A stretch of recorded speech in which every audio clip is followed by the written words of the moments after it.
السلام عليكم، مرحبا بكم مشاهدين المشاهدات. نتمنى انكم تكونوا بخير وعلى خير وفي احسن الاحوال، وكي راكو دايرين لاباس عليكم احبابكم وصحابكم وكاع. نتمنوا الخير للجميع. اليوم ان شاء الله غادي نشارك معكم فيديو ديال التشرميل ديال الدجاج. هنا راني دايره الربيع ودايره الثومه. ها هو دا عندي هنا سكين جبير، وعندي الخرقوم، وعندي القزبر المطحون حب، والملح، والحامض المصير.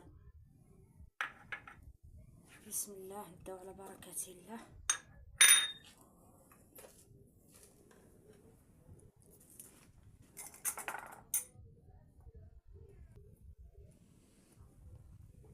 ها هو سكينجبير ندير نص معلقه، والقزبر ندير نص معلقه،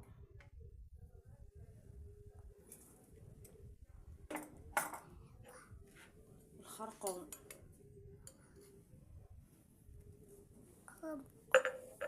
وكاس ديال الماء صغير.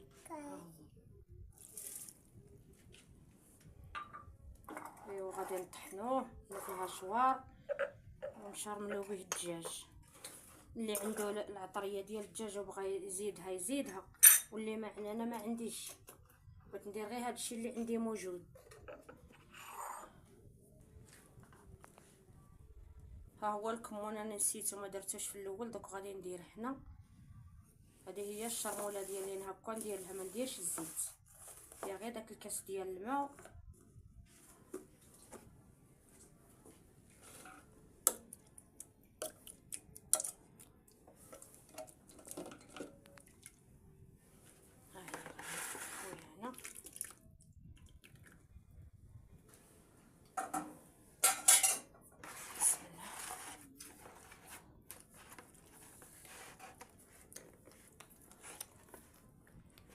حنا كنا غاسلينها وناشفه، غادي نشرملوها ونخليوها تبات في الثلاجه حتى الصباح ان شاء الله، ونديروها طيب. ومنين طيب نشاركو معكم كي جات.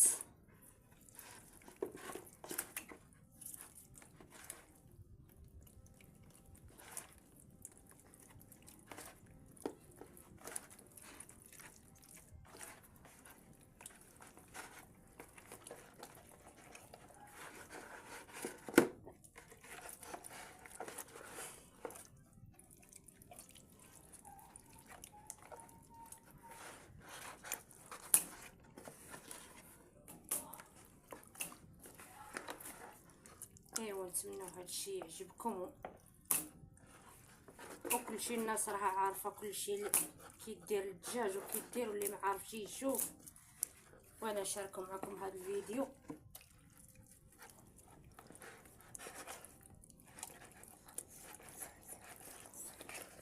ربي يعيننا ويعين الجميع اللي دار شي حاجه ديال الخير، الله يوفقه.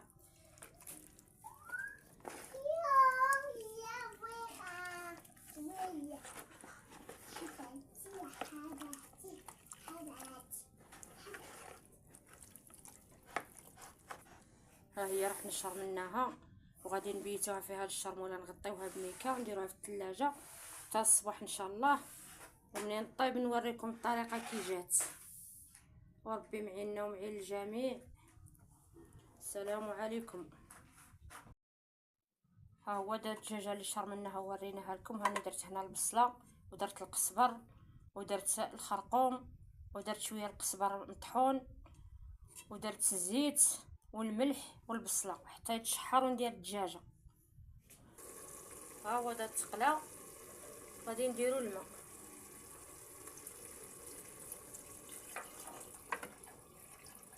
نديرو الماء ونديرو الدجاج.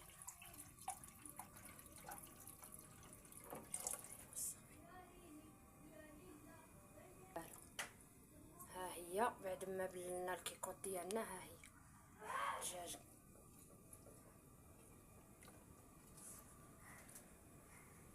حتى طيب ان شاء الله، ونحمروها في الفران ونوريكم الطريقه كي جات.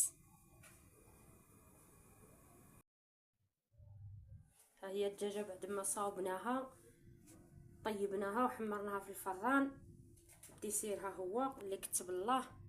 والبطاطا هي دي وانا سلقناها غير شويه، دارت الغليه ودرناها في الفران درنا لها شويه التحميره وشويه الخرقوم والملح ودرناها في الفران. ايوا نتمنوا هذا الشيء يعجبكم وتعاونونا بالجيمات والكومونطيرات، وربي يعيننا ويعين الجميع.